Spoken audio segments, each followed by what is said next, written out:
म्हणून या महापुरुषांनी अनेक बायांशी संबंध ठेवले, त्यांना फसवलं आणि एक कुठली तरी गळ्यात पडली, असं झालेलं नाही.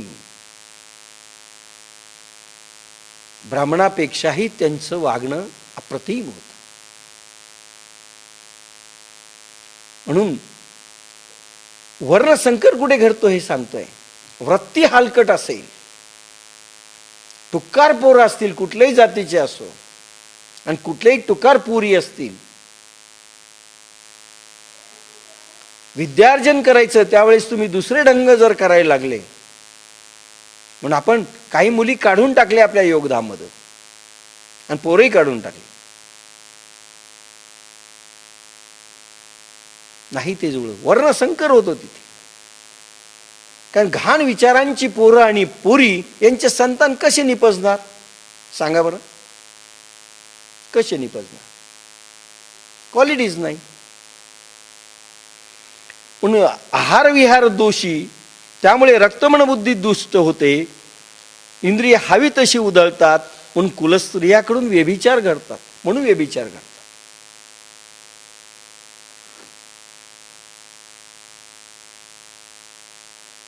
उत्तमादमी संचर, समजा व्यभिचार घडला, काहींच्या मनात शंका आहे,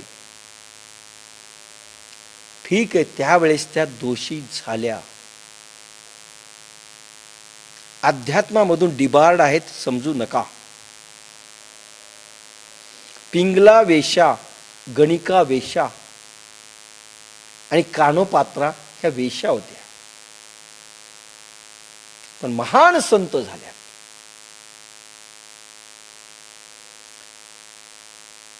ज्या वेळेस ज्या परिस्थितीमध्ये मन खराब होतं, ठीक आहे, त्यावेळेस पाप लागले असतील, पण त्यानंतर जर तुम्ही चांगले शुद्ध झाले, मनाने आले, भगवंत शक्ती माफ करते, तिला परमनंट उलटा समजू नका. म्हणून काही वेळेस अत्याचार झाले. येशू ख्रिस्तांच्या जीवनामध्ये एक कथा येते. खेडे गावामध्ये एक मुलाकडून एका पोरीशी प्रसंग, अतिप्रसंग झाला, किंवा ती पोरगी डिबॉचरस निघाली, किंवा तिने व्यभिचार केला. शिक्षा दिली त्या काळात की हिला दगडाने ठेसून मारा. न्यायमंडळ असत त्या गावची, असा व्यभिचार आपण खपून घेणार नाहीत. मग ह्या पोरीला प्रत्येकाने दगड मारायचा आणि तिला संपवायचं. गाव एकत्र आलं. योगायोगाने येशू ख्रिस्त आले. काय चाललंय म्हणे, शिक्षा झाली, ही व्यभिचारी आहे, हिनं पाप केलंय, आणि पापी माणूस त्याने शिक्षा भोगली पाहिजे. येशू ख्रिस्तानी पहिलं वाक्य टाकलं, पहिला दगड त्यांनी मारावा की ज्यांनी आयुष्यात पाप केलेलं नाही. लक्षात घ्या, वाक्य काय? पहिला दगड त्यांनी मारावा आता की ज्यांनी आयुष्यात पाप केलं नाही. आता कोण मारतं? आपणही लक्षात ठेवायला पाहिजे. झालं असेल एखाद्या वेळेस एखादं पाप हातून, आणि समजा पश्चाताप झाला असेल त्या स्त्रीला किंवा त्या पुरुषाला, माफी नाही का? आणि आपण शिक्षा देत बसतो. अरे शिक्षा त्यावेळेस द्या की ज्यावेळेस तुम्ही पापाचरण कधी केलेलं नाही. आम्ही तसं केलेलं नाही, नसेल केलं, दुसरं केलं असेल. लक्षात घ्या, शिक्षा देण्याचा अधिकार आपल्याला नाही, तो राखून प्रभूजवळ ठेवावा. तो आहे ना समर्थ, आपण आपल्या हातात घेतो. ते महापाप अजून करतो आणि असं दाखवतो की आम्ही फार मोठे पुण्यवान आहोत.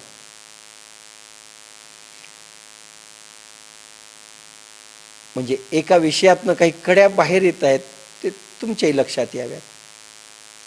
नाही तर आपण तो लगेच हे होऊन जातो, नाही फार मोठं पाप केलं.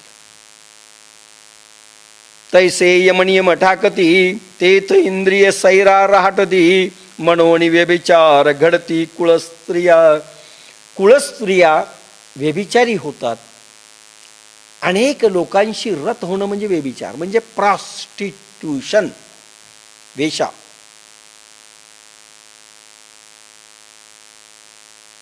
मग त्या बिघडतात. आणि बिघडल्या की संतान कसं होईल? कसं होईल? पवित्र कसं होईल? इथे असं म्हटले नाही की व्यभिचार हा वाईट आहे. असं म्हटलंय की व्यभिचार करणारे वाईट असतात आणि त्यामुळं त्यांचं मनस्थिती, अशा मनस्थितीतल्या लोकांचं संतान पुढे कसं जन्मेल? तेही फालतूच निघेल. उत्तमादिमी संचरती ऐसे वर्णावर्ण मिसळती, तेत समूळ उपडती जाती धर्म.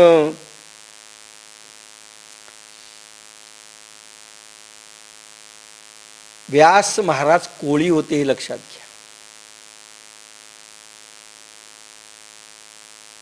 सगळे शास्त्र लिहिलीत अब्राह्मणांनी जास्त लिहिलीत, जे ब्राह्मण नाहीत त्यांनी जास्त लिहिलीत.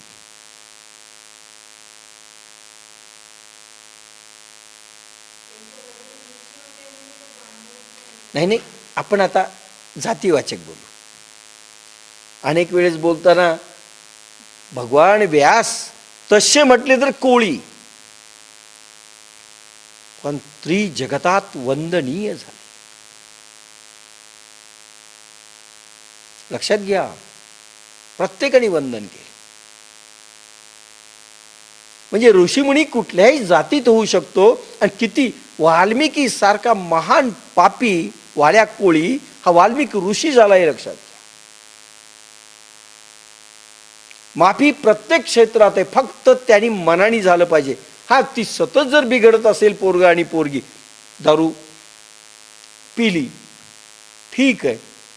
ज्या वेळेस, आता तुम्हाला पुन्हा एक सांगतो, थोडा विषय क्लिअर होईल.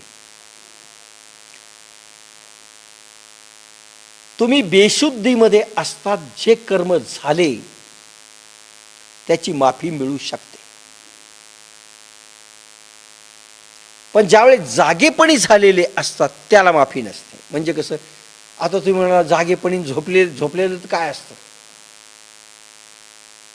बुद्धीवर ते झापड आलेली आहे, भ्रम उत्पन्न झालेला आहे आणि तुम्हाला विवेक आणि सार आणि आसार काही कळत नाही. त्यावेळेस ज्या घटना तुमच्या जागेपणी घडतात त्याला बेशुद्धीतल्या घटना म्हणतात. लक्षात घ्या मी काय म्हटलं. तुम्ही जागे आहात. काही लोकांना सांगितलं, समजा ज्ञानेश्वरीला या, आम्हाला वेळ मिळत नाही. यांना कसे मिळाले? बहुतेक रिकामे असतील. काही म्हणतात आमची दुकानदारी आहे, आम्हाला वेळ मिळत नाही. काही म्हणतात आमचं फलाण आहे, आम्हाला वेळ मिळत नाही.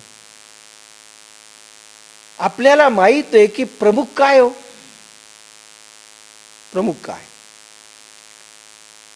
ज्या वेळेस वेळ अध्यात्माची येते, आध्यात्मिक कर्म करण्याची वेळ येते, त्यावेळेस तुम्ही संसारिक कर्म करतात म्हणजे पापाचरण करतात, अशी एक कल्पना करा. कारण हा क्षण मोलाचा आहे, पुन्हा येणारा नाही आयुष्यात, असं समजा कल्पना करा. आणि हे पापाचरण करत असताना तुम्ही सांगड घालता, तो दुसरा जो संत माणूस आहे त्याच्या लक्षात येतं की हा वेडगळ आहे.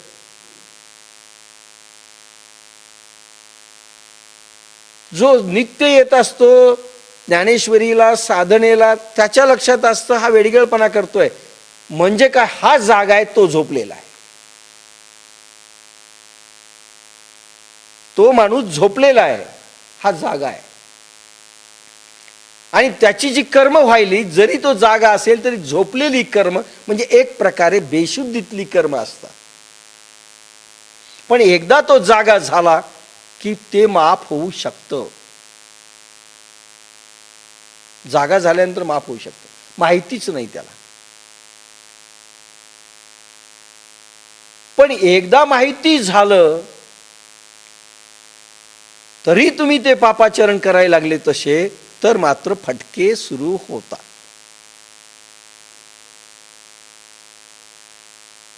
असं म्हणतात ना, तो तर अज्ञानी आहे.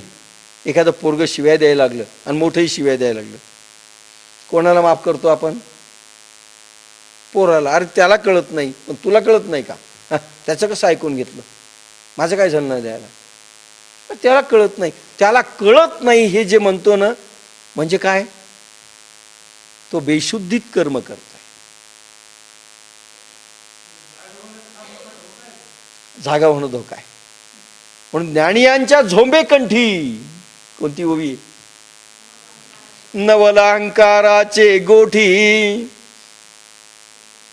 विशेषण लागे अज्ञाना पाठी, ज्ञानियाची झोंबे कंठी, नाना संकटे नाचवी.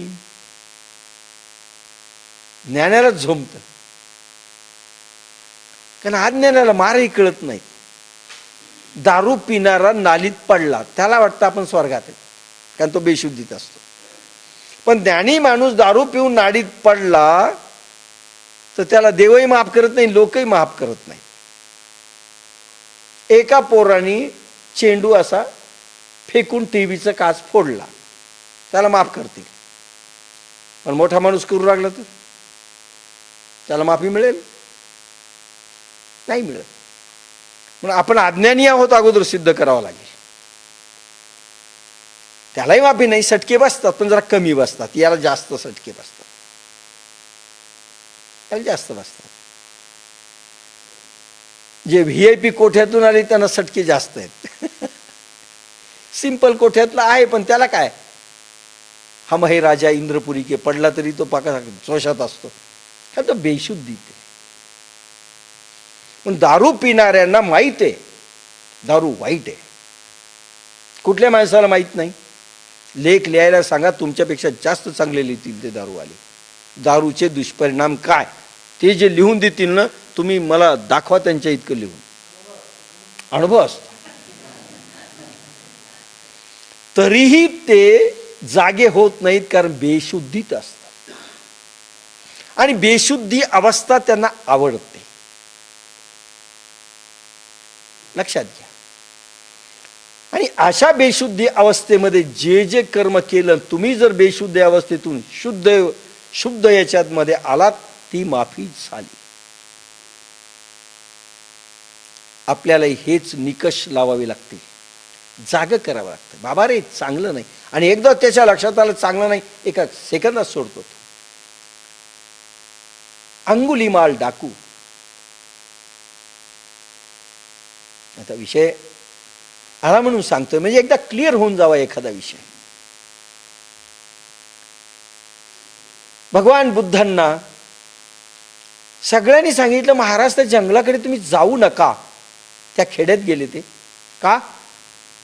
म्हणजे तिथे अंगुलीमाल डाकू आहे, आणि तो माणसं मारतो, त्याला दया माया काही नाही, तो संतही ओळखणार नाही, काही नाही. आणि तो काय करतो, माणूस मारला की त्याचं एक करंगळीचं बोट कापतो मारल्यानंतर, आणि त्याची माळ करतो, हार तयार करतो आणि आपल्या गळ्यात घालतो. बस हा छंद आहे त्याला. नाही म्हणजे मला गेलंच पाहिजे. प्रत्येकाने विनवलं, महाराज तुमची फार आवश्यकता आहे, तुम्ही जाऊ नका, त्या डाकूसाठी प्राण घालू नका. तो कधी ऐकणार नाही. नाही म्हणे मला जायचं. आता शिष्य कोणीच तयार झालं नाही. कोण जाणार मारायला? हे गेले. शांत धीर गंभीर समाधी अवस्थेतून उठून बुद्ध गेले. अंगुलीमालनी पाहिलं, एक साधूचा ड्रेस घातलेला संन्यासी येतोय. थोडंसं मन हे झालं. अहो म्हणले, काय म्हणतायत तुम्ही? तुम्हाला कोणी पाठवलं इथे? सांगितलं नाही मी राहतो या जंगलात? नाव सांगा. माझा नियम माहीत नाही? मी मारत असतो. बुद्ध शांत आहे, काही बोलत नाही. आता एक पाऊल पुढे टाकू नका, परत फिरा, एवढंच मी सांगतो. आजपर्यंत कोणाला सांगितलं नाही परत फिरा, पण तुम्हाला मारू वाटत नाहीये मला. एकदा वॉर्निंग देऊन टाकतो तुम्हाला, परत फिरा. आता जर एक पाऊल पुढे टाकला तर मी तुमचं मुंडकं उडवील. तलवार घेतली का, तो परशु होता हातात, तो घेतला मारायला. बुद्ध शांत आहेत, तरी चाललेले आहेत, तरी चाललेले. शेवटी तो धावून आला, मारणार बुद्धांना. बुद्ध शांतपणे त्याला म्हणाले, मार, त्याच्यासाठी आलोय. पण एक नियम माहिती आहे का तुला? म्हणजे काय नियम असा आहे,